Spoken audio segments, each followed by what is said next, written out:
Saturday, everybody. Right. I'm so excited that the sun finally came out. I had a bunch of friends come in from Toronto this weekend to play golf with me for the last 2 days, and instead we sat around and made videos. And so it worked out awesome. So I just love, actually, that I get to say I live in Colorado as well.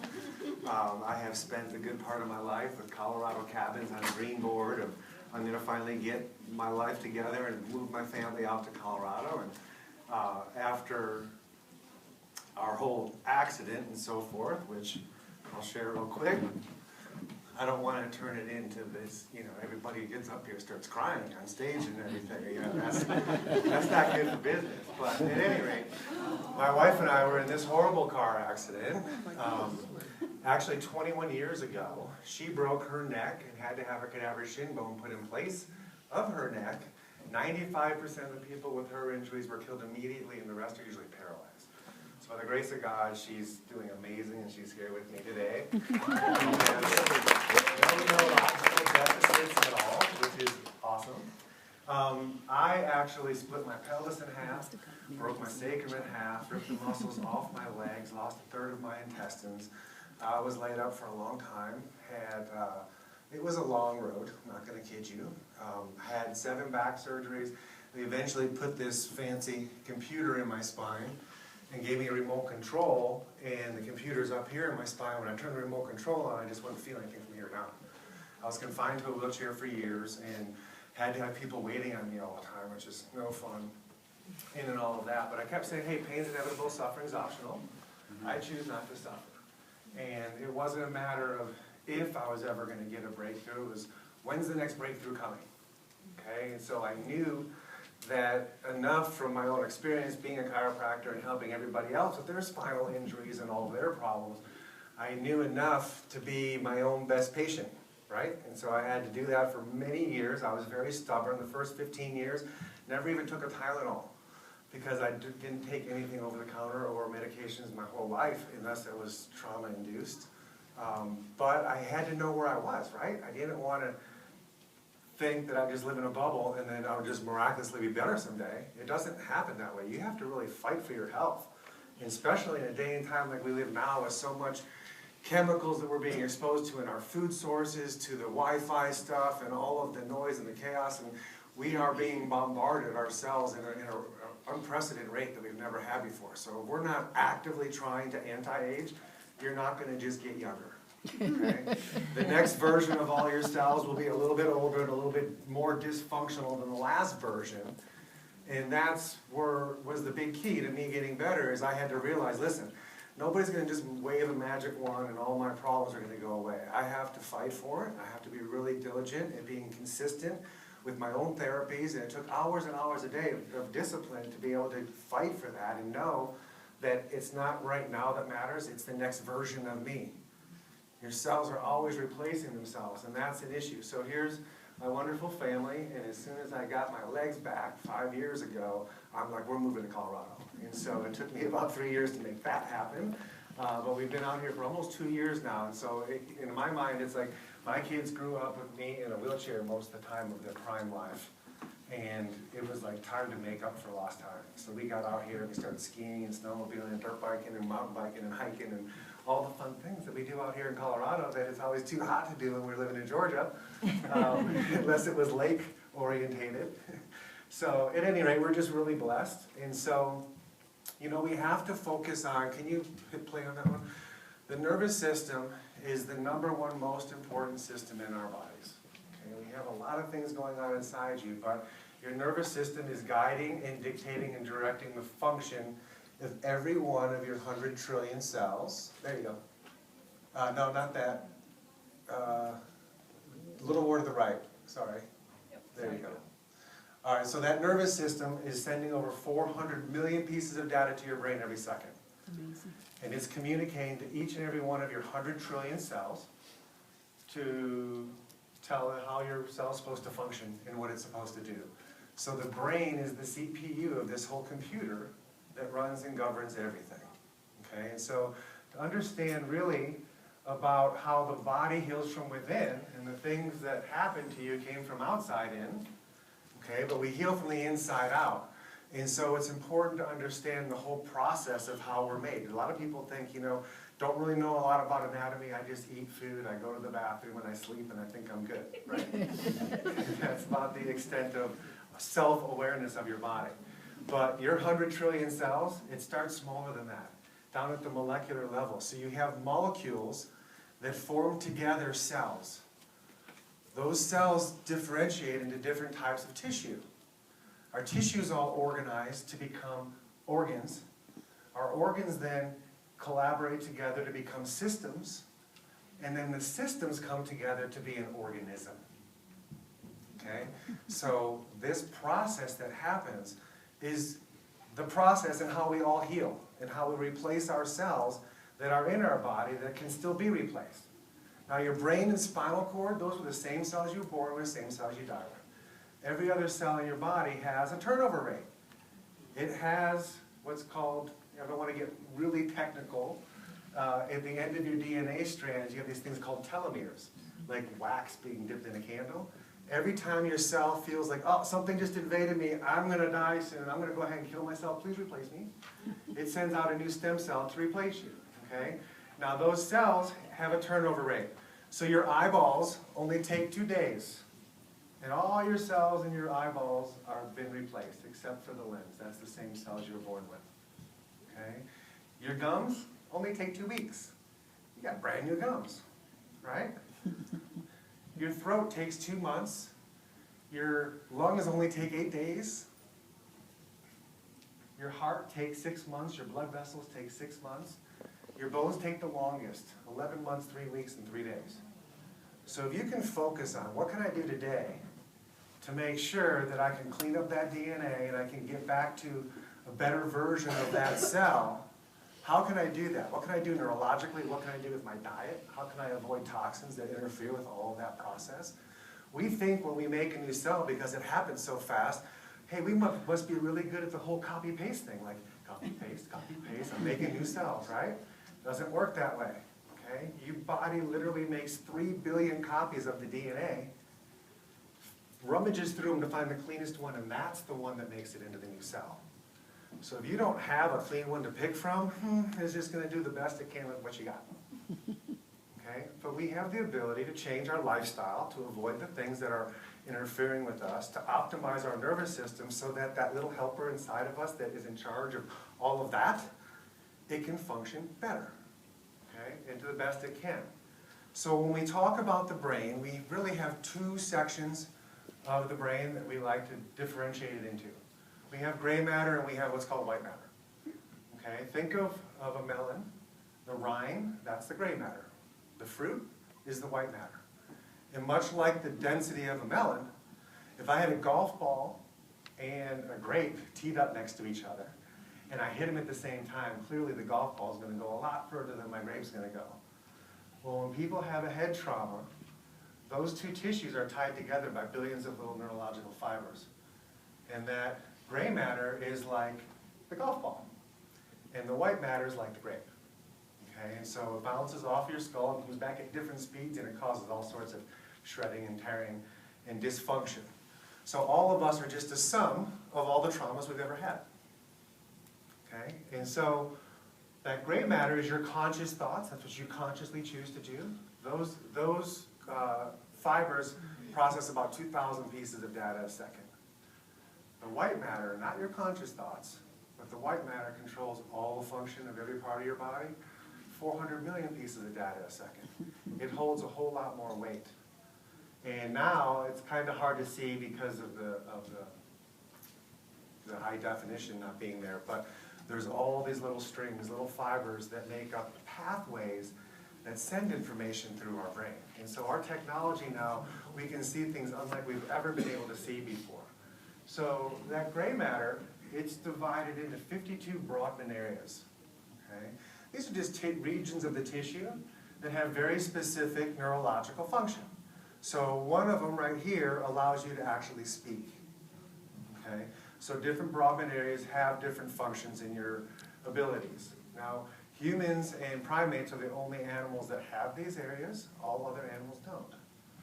Okay? And so they're very, very specific. And these are where the networks in the brain are set up to send information and share information between these centers. Okay, and that's how we get it all to work. Now what's important to understand about Vox technology is it is the code to stimulate Broadband area 1, 2, 3, and 4. Okay, that's really the secret sauce right there. It's the somatosensory cortex. This is where all the sensory information from the body comes into the brain. And then Broadband area number 4 is the motor area going back out of the brain. There's an image here called the homunculus. And this little section of the brain controls all facial stuff, hands and feet, breathing, and all of that. Okay, and so this brainstem and the somatosensory cortex is the gateway in and out of the brain. Okay, that's where all information is channeled. So in essence, the analogy that we would like to share, there's plenty of them, but one of them is the garage door opener. You have a code in your little box that when you hit that button, there is a motor that's looking for that code. And as soon as it finds it, you just engage the motor, and now it opened up the door. Okay? This tech that's hidden underneath the inventor's thumbprint, it's just a code that's recognized by the nervous system to the brainstem to open up that brainstem. And we have a lot of interference and a lot of noise going through there that your brainstem is trying to constantly filter. No, not important. No, not important. Brainstem never gets habitualized, which means we put our clothes on, and in just a few seconds, I stop sending information to my brain saying, hey, this is what your shirt feels like. This is what your pants feel like. We don't need that information coming to our brain all the time. We first put it on, we felt it. Then it stops, okay? Your brainstem doesn't just do that. It is hypervigilant. It's the primitive brain, the primitive streak, the first part of you that was differentiated from all the identical cells was the brainstem and the nodal cord, and then you built and grew from that, okay? It stays hypervigilant. Hey, is the heart beating? Good, I'll be right back and check on you again. How about the lungs? All right, cool, right. How about you? Oh, that's not good, let's reboot that system. Okay, anxiety just calmed down a little bit. How about this network? How about that network? You got hundreds of networks that the brainstem's sole responsibility is to make sure they stay on.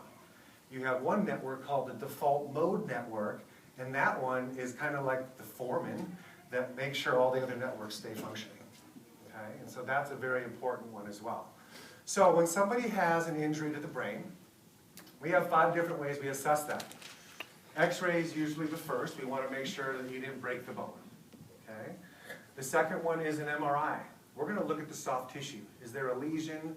Is there a tumor in there? Is there something that just doesn't look right? Now keep in mind, an MRI gives us a lot of very valuable information, but it doesn't tell us what's going on neurologically. It just gives us an idea that something doesn't look right. So then they do a CAT scan. Now the CAT scan, it's looking for hot spots, okay? Something that's growing in there that might be abnormal. Here's a picture of the first CAT scan. I'm just kidding. That was actually a neurofeedback thing where they taught these kittens to be Olympic athletes, and they can go right into SMR like an Olympic on the edge of the diving board, because whenever they produce that brainwave, they get fed. Another story for another time. But at any rate, then we do what's called a SPECT scan or a functional MRI, and this looks at the blood flow going through the brain, and we can see if you've had a stroke. We can see if there's an area that's decaying because it's just not got enough blood flow for a long time. And then we do what's called the QEEG brain scan. We don't necessarily do these in this order, but the Q is the gold standard for looking at the neurology of the brain. Now, there's lots of different brain mapping machines out there and softwares out there. The ones that are FDA approved and used in all research are ones that can record 19 channels simultaneously. Okay? So think of it, if those doors were closed and you were out in that hall and I'm in here making noise, you could identify somebody's in the room making noise. But if I had literally microphones all around the walls in here, I could make a noise right here, and you could tell me the exact square I was standing on when I made that noise, by how long it takes to get to everywhere. And so we can record a brainwave, and then we can also triangulate it and find out where it originated from, so we know what pathway it took and how long it took to get there and how well and efficient your brain functions. So we can go ahead and play this one for me. This is a video. So this is looking at the cortex, and we can see cross sections like an MRI of 12,700 voxels in your brain. A voxel is a 5-millimeter cube of tissue. And I can tell you on one specific cube of tissue how it's functioning neurologically. Okay, and so here this person had 2 head traumas. We see that as a hot spot, and then blue would be the opposite side of the trauma. We put that tech on in 7 seconds, these 2 hot spots immediately calm down. So we see cortex change really fast, and that's exciting. Then we can look at what's called the networks in the brain. Now it's kind of hard to see because it's dark, but there's all these little purple dots there. Now I just turned on the communication between those dots. They should be green lines like you see as soon as you put your tech on. This is the actual pain network. This person's in a lot of pain. Those red and yellow fibers, they're sending so much information, it's like they're yelling at each other, trying to comprehend what they're saying. It's very confusing. If they were blue lines instead, that would be like it's taking too long to communicate through this network. I'm not able to share information very well. Please play that one too. So now we have this upgrade where we can see diffuse tensor imaging in the brain, and these are the fibers that you use to send information. Now here the colors are just directional, like the blue are front to back, the green are up and down, the red are sideways. And here we see the cerebellum at the bottom down here. We've never had any technology in the world that could map cerebellum activity until this year. So this is just the latest and greatest of the software upgrades that we got. And we can see the red here is connecting right to left hemisphere. And so these are the channels in which we send information through so we can efficiently share and have coherence, and then just direct line sending information into one another. So I was hired about 1.5 years ago to do research for Jay. He says, you know, we want to publish a clinical study, which by the way I think was published this week, finally after all of that. But last year I did close to 4,000 brain maps with and without the tech on. Sent all the raw data to Dr. Thatcher, and he's the one that invented this technology and the software, and got 2 Lifetime Achievement Awards for that. He's published over 300 clinical studies, and he's written 8 books. So he is the godfather of the neurofeedback world of neurology, and he's given us such amazing technology to be able to illustrate and show people where we're at and what we can do with that information to become better. And so when I first met him, he actually called me, and he had asked, is this Dr. Debrincat? I said, yeah. He said, this is Dr. Thatcher. And I'm like, as in Robert Thatcher? And he kind of chuckled and said, yeah. And I said, oh, well, before you even ask me anything, congratulations on your 2 Lifetime Achievement Awards. I've only been studying his work for 20 years. And so long story short, he said that he's hearing a lot of disturbing news. Like, I'm making claims what this technology is doing in the brain that it's just simply not possible. It doesn't work that way. And I'm like, I get it, I understand what you're saying, but I've been doing this a long time too, and it is doing exactly that, and I'd love to come prove it to you. So we ended up in his office. We mapped somebody right there at his table using his equipment. He took his data, and he nearly lost his mind like I did. Like, this is crazy that this is actually happening. And you know, the unique thing is, it's the part of the map that's the hardest part to change. I've never seen anything change this part like immediately. It's always neuroplasticity, grow new tissue in here, and then this part starts to wake up. And this is the part of your brain that's always the first part to go for a traumatic brain injury, heavy metals in the brain, Alzheimer's, MS, Lou Gehrig's, dementia, all of these neurological degenerations. It's always this one part of the brain that degradates first. And then we're like, okay, strike 1, we got to do something quick, because if it turns into a strike 2 or strike 3, now this type of therapy will never help you. You have to have nerve potential happening in order to grow new tissue on it. Once it slows down too much, we can't ever bring that back to life. That's the problem. So we did all these maps. The average change in the neurology of the brain map was 36%. And again, that happens in 10 seconds. But it gets way better, because now we have data from people that have been wearing it for over a year, and we're publishing another study for the ongoing use of this product. So this is Jay Dollywall, and I know we've already talked about him and his story, his mother, and just really never quitting when everybody said he was crazy or not a doctor, but he understands what's happening, and we've been able to prove it unsubstantially. You know, not just with brain mapping. You can put any objective like heart rate variability. You can do nerve conduction tests. You can do sleep apnea and use our product, and you'll see a better score the very next day. Okay, and so it's not just in that. So, you know, as they've explained, we have a pattern. It's just a code that your brain immediately perceives when it touches your body, and it decodes it, filters it, and then encodes it right back into the nervous system.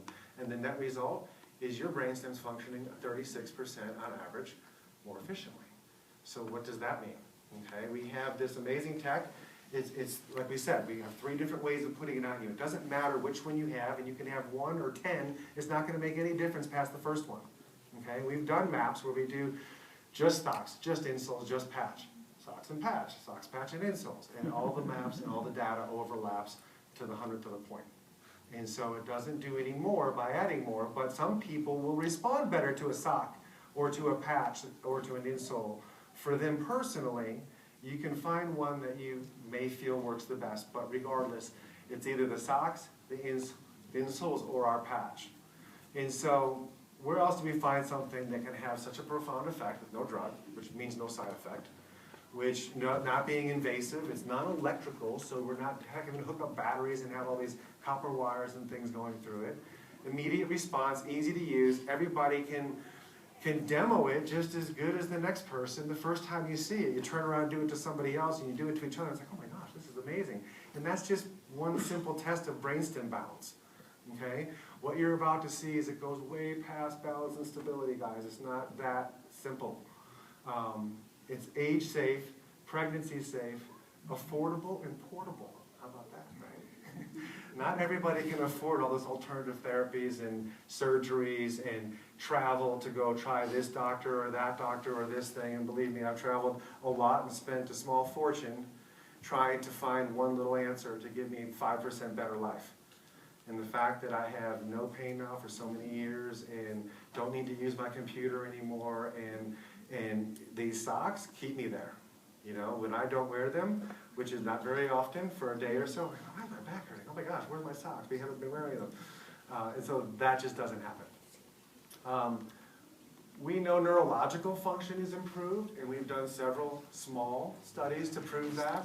From physical ability, pain relief, anybody that suffers from pain, we know that the pain network comes right back online, and so people start to feel better. It's not just a placebo thing. We do studies with placebo socks and real socks. The placebo socks are seeing 2% change in the brain maps.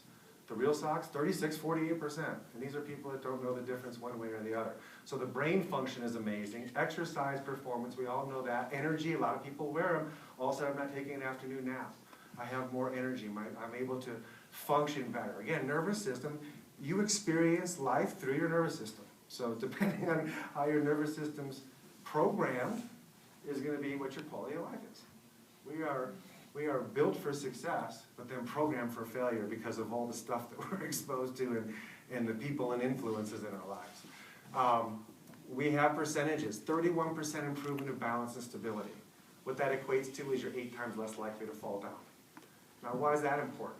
Okay, little tidbit, little pearl for everybody today. We get exposed to heavy metals in the air and the water in our life all the time from our whole life. We've always been exposed to them. They'll travel around your blood for about a week. 5% end up in your organs. 95% ends up in your bones, because your bones have a negative charge and they'll suck them right in. Those metals will stay in your bone for the rest of your life. So after you've been exposed to them for over 65 years, if you fall and break a bone, you're 12 times more likely to die that year. And we all know people that have had a broken hip and then grandma was gone. Yep. Okay? You're 30% more likely to get dementia that year. Okay? That's because the heavy metals made it right up through the blood-brain barrier into your brain and just caused havoc on your neurological system. Okay? On the computer, got a virus. Okay? Heavy metals are like a virus to your computer. Things won't function right. Okay? Now, we saw an average of 36% with that in the most important part, and then here's our clinical study. Everybody will have a copy of this as soon as it is released. It was supposed to be released this week, but until I have confirmation of that, we won't release it. But that was very exciting. All right, so with this technology, we're going to go through and show you with the brain map like what I see. Okay, so I saw my first brain map. I was skeptical. A patient, I believe, patient gave it to me, and I didn't believe it. Okay, she says, hey doc, these are brain socks. I was treating her son.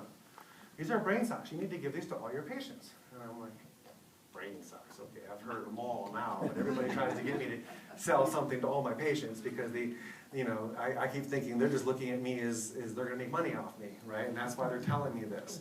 And so I tried them. I didn't know what to experience. So I tried and a few times on and off, and it wasn't until we really moved here that Christy says, you know what, my feet are killing me after moving all day.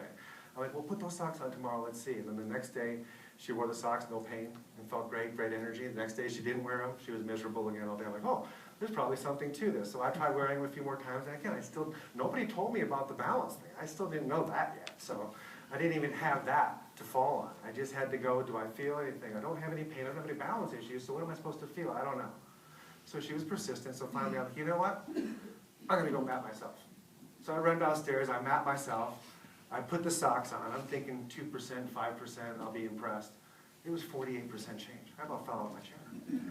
And I'm like, oh, this isn't me. This must have been a mistake. Delete, delete, delete, upload, upload, upload again. I'm like, oh my gosh. And so I made a quick little video, I sent it to the company. Jay's been trying to talk to me for a while, and I'm like telling the person who's trying to connect me, listen, I don't want to sell socks. I'm not going to sell socks.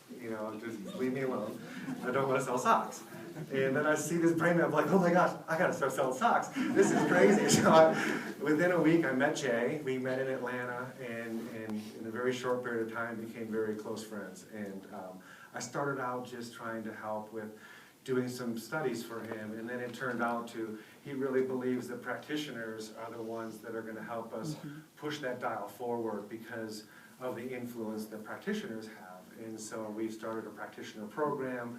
For all you practitioners, you get a lot of perks, and it's all no nonsense. It's like you order what you need when you need it. We have all the training and tools and support to help integrate and to have a lot of fun helping a lot of people. Okay? And the beautiful thing about that is when you're selling it to a patient, we have a 30-day money-back guarantee. You can give them to anybody, try them for a month. If you don't feel that it's changed your life, we want to give you your money back. Okay? There's no questions with that. But practitioners, by inventory, your 30 days starts from the day you sold it to the patient, not the day you bought it from the company. Okay, and so that you'll find just lots of things with our practitioner program, and just with Vox in general, it's different from other companies. We're more of like a direct sales with affiliate commissions 8 levels deep. More so than network marketing, that's you got to have an auto ship, and you got to have all these hoops you have to jump through, or breaks, and you don't make the money. Okay, so it's not about that. It gives you lots of ways to do the same thing and still help people and make money along the way. So here's some examples of some pre and post breaks. Here's a cortex that's blue, a lot of brain fog, very poor memory, very emotional and withdrawn. Immediately, these are all immediate. Okay, I'm going to show you immediate ones first, then I'm going to show you long-term use second.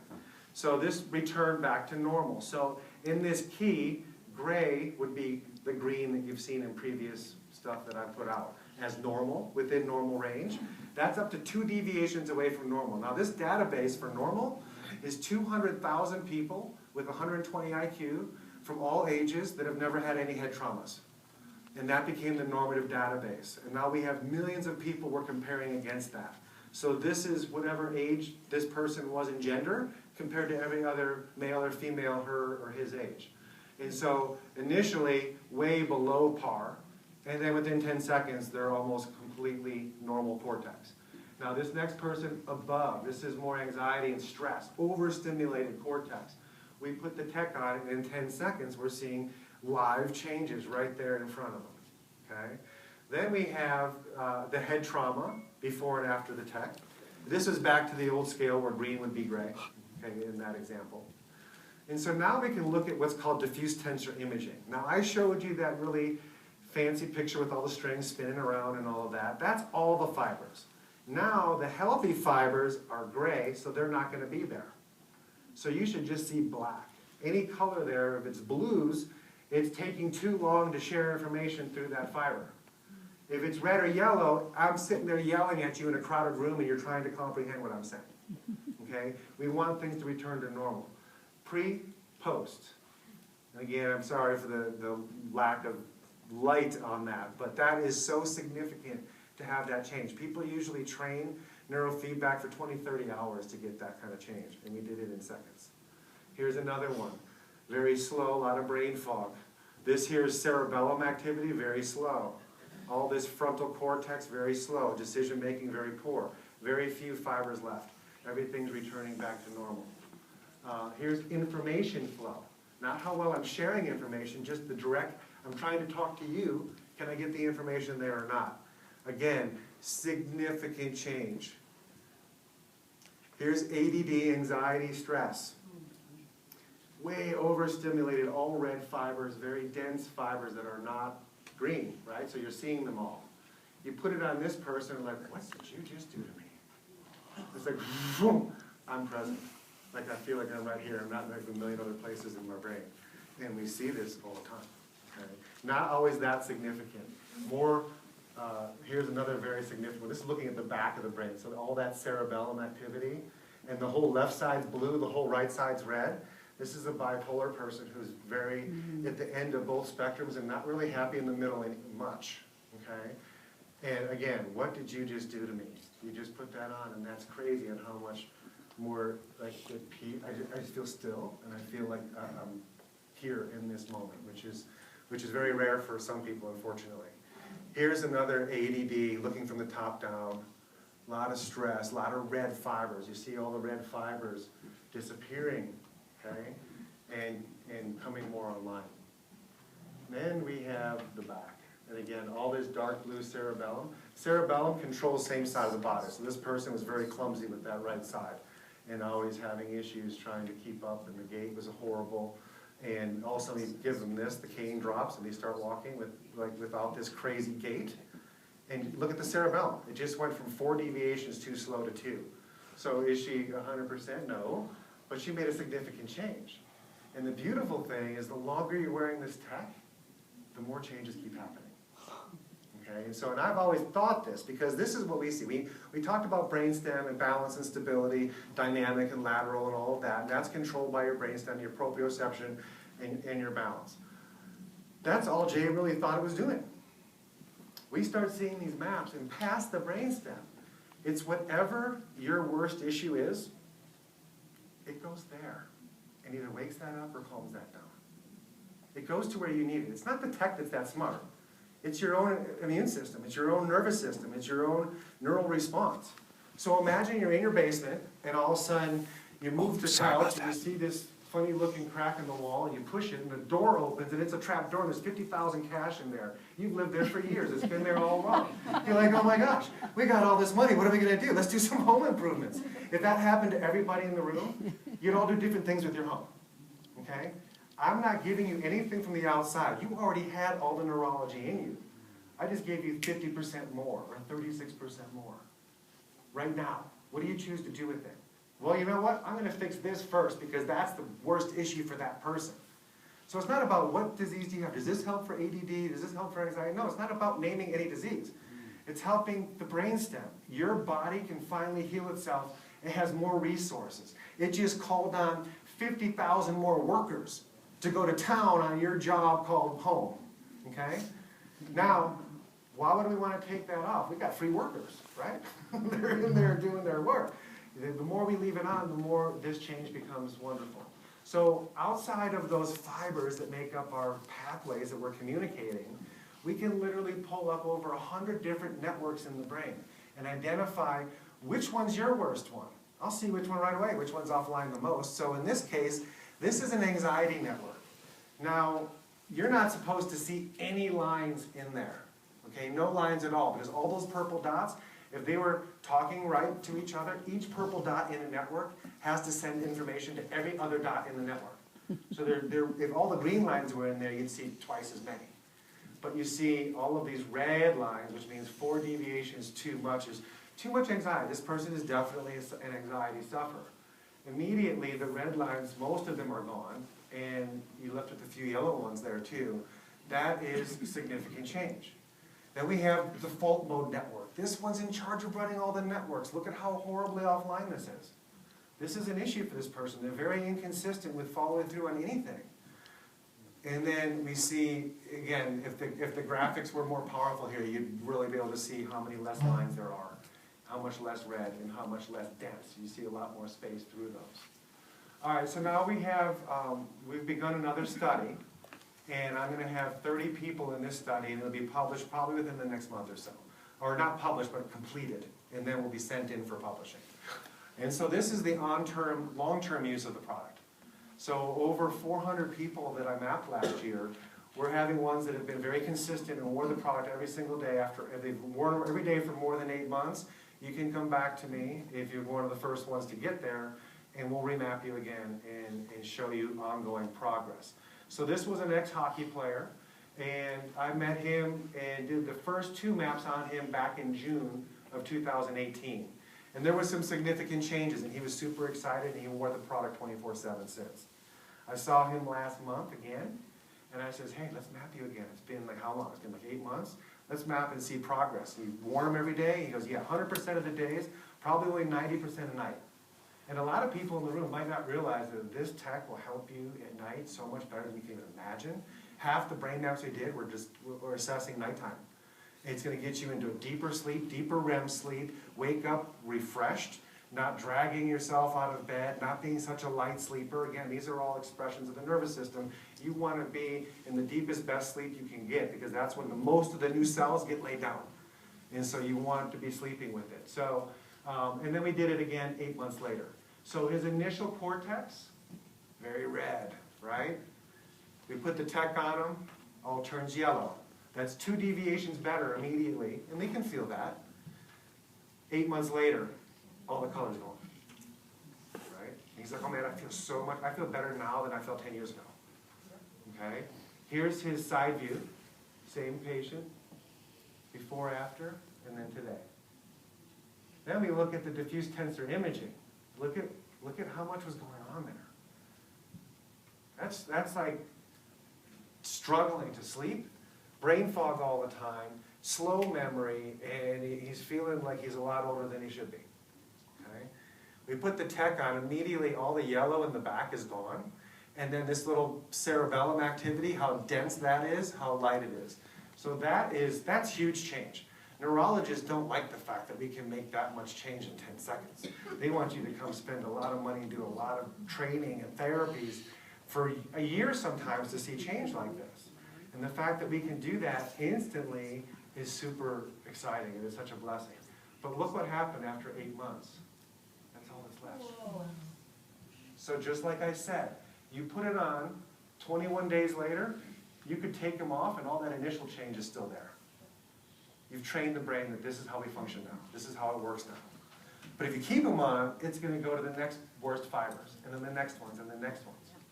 Okay, so here is top view looking down. A lot of stuff going on, very little left. Okay, next case, another ex-hockey player. Same time, and these maps were back in June of last year too, and then again this year. And so same before, after, and then 8 months change.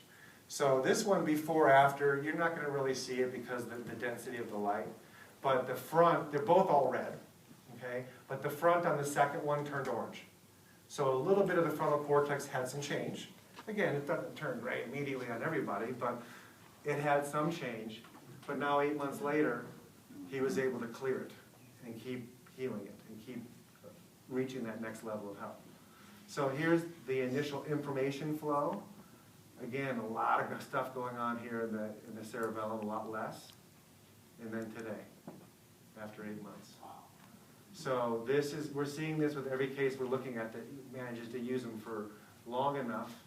We continue to get better and better functioning. The tech doesn't have any idea how to do that for you. Okay, we're not claiming that the tech's going to do that for you. You're going to do that for you. But the tech's going to give you more neurology to be able to do that, and that's the key to it all. So here is executive functioning network. Okay, this is a very important network. Now notice, this is the nose here. So the frontal cortex is all red, and all the information communicating to front and back. The motor part, where you're going to actually have the cerebellum, where all your motor comes from, is very blue. Now we put the tech on them initially, and immediately it flipped that network. It forced so much more information going to the back to communicate, and it took some from the front. So some people look at that like, well, I don't know if that's good or bad, but hey, 8 months later, there's no lines left. Okay, so your brainstem is designed to get you at homeostasis, which means as neutral as I can be. And so I have reserve to go this way or that way as needed. Most people are so far one way or the other, there's no reserve to go any further that way. They're one crisis away from devastation, okay, and a complete mental breakdown. Okay, and so having that reserve makes your fuse longer. Okay, we can see parts of the brain that say, okay, you have anxiety, you have depression, you're bipolar. Okay, hold up in a court of law objectively. It has nothing to do with my opinion. It's how your brain's functioning neurologically. And also when we put our tech on, it's like, oh, you just lost both ends of those spectrum. You're right here in the middle with reserve. Okay, to go from an extreme to neutral, all of a sudden people are like, what did you do to me? And they feel that. To go from neutral to no lines, now you have this super long fuse before anything bothers you. Okay, and people are like, oh, I used to get really upset in traffic, and now it's like, oh, he must be late. You know, and it's like you start thinking about, you know, you always had the same set of facts to think about, but we choose to think about, how dare you cut me off, you know, rather than what could possibly else be going on. Oh, so, yeah, 8 months later, there was nothing left. So I've had a real privilege of working with some amazing professional athletes, professional teams, college teams, many hospitals, doing several research studies in multiple hospitals that will all come out this year, which is super exciting.